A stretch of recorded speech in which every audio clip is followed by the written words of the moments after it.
আসসালামু আলাইকুম। আমি ফারজানা ফাতেমা মানিকগঞ্জ থেকে বলছি। আমার ইউটিউব চ্যানেল আপনাদের সবাইকে স্বাগতম।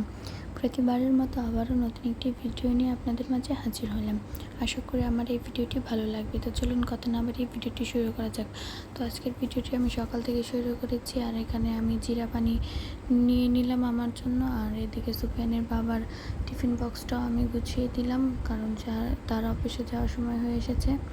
আর সুফিয়ান এখনও ঘুমায়, তো ওর জন্য আমি আগে থেকে প্যানকেকটা রেডি করে রাখবো।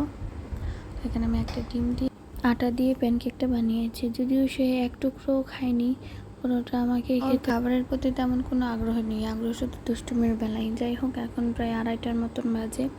তো আর এদিকে বাইরে অনেক মেঘ করেছিল, অনেক বাতাস হচ্ছিল, তবে বৃষ্টি হয়নি, তাই এর কিছু ভিডিও নিচ্ছিলাম, কিন্তু ক্যামেরার মধ্যে কেমন যেন বোঝা যায়নি। যাই হোক, ওকে আমি এখন ঘুম পাড়িয়ে দিয়েছি। তো এখন আমি ঘরটাকে গুছিয়ে নিব। পুরো ঘর খেলনা দিয়ে ছড়িয়ে ছিটিয়ে রেখেছে, তো এখন আমি এগুলো গুছিয়ে আর বিছানা ঝাড়ু দিয়ে খাটের পাশে যে ময়লাগুলো লেগে আছে ওগুলো একটু পরিষ্কার করে তারপরে আবার রান্না করব।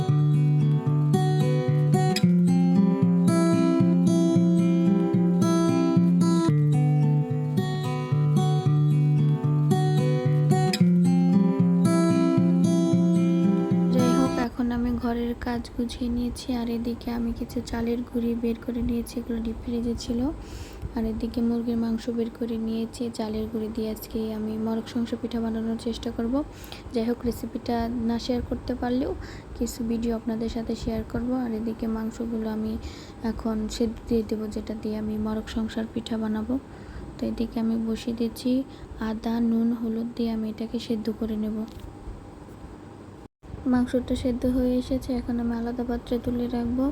আর এরপরে আমি আমাদের রাতের খাবারের জন্য কিছু রান্না করে নেব, আর আমি এটা সন্ধ্যার নাস্তার জন্য পিঠাটা বানাবো। যাই হোক, এদিকে আমার রান্না করতে করতে অনেক দেরি হয়ে গেছে। সুফিয়ান এর মধ্যে অনেকবার উঠেছে, ওকে ঘুম পাড়াতে হয়েছে। ওকে ঘুম না পাড়ালে আমার রান্নার আরও দেরি হয়ে যেত।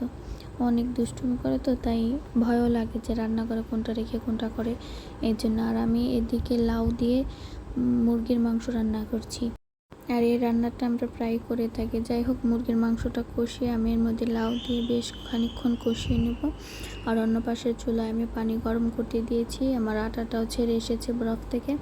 এখন আমি পানির মধ্যে আটাটা দিয়ে ভালো করে নেড়ে নিয়ে এরপর ঢাকনা দিয়ে ঢেকে রেখে দেব কিছুক্ষণ। বেশ অনেকক্ষণই রেখে দিয়েছি।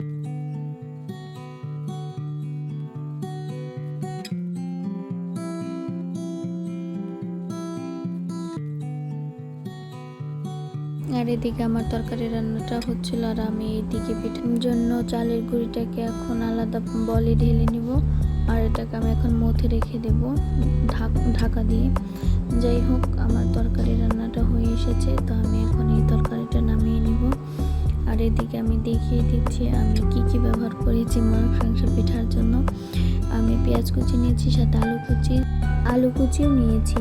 আগে মাকে দেখতাম অনেক পিঠা বানাতো, তো তখন পেঁয়াজের পরিমাণটা কম হয়ে এলে আলু কুচি দিয়ে দিত। যাই হোক, আমি তো আর পেঁয়াজের পরিমাণ কম না, তারপরেও আমি আলু কুচিটা দিলাম, যে বাচ্চার জন্য বানাবো, যদি বেশি পেঁয়াজের কারণে গ্যাস হয় বাচ্চার। তো এদিকে আমি পেঁয়াজটা ভালো মতো ভেজে নিয়ে আলুটা দিয়ে সব ধরনের মশলাগুলো দিয়ে এখন মাংসটা দিয়ে ভালোভাবে নেড়ে চেড়ে নেব। কিছুক্ষণ ভাজার পরে আমি এটাকে রেখে দেব।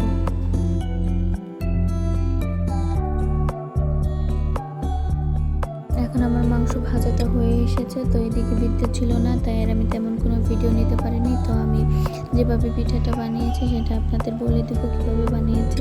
তো এখন আমি এই পিঠাগুলো ভেজে নেব। তো এখন আমি ভেজে নিচ্ছি। আমি এটা তারার ডিজাইনে করেছি, আর এটা আমি কুকি কাটার দিয়ে করেছি। যাই হোক, এখন আমি পিঠাগুলো ভেজে নিই।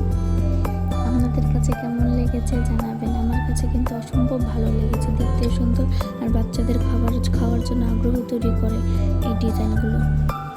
আর হ্যাঁ, আমার আজকের ভিডিওটি যদি আপনাদের কাছে ভালো লেগে থাকে তাহলে অবশ্যই আমার চ্যানেলটিকে like comment and share subscribe করে আমার পাশেই থাকবেন।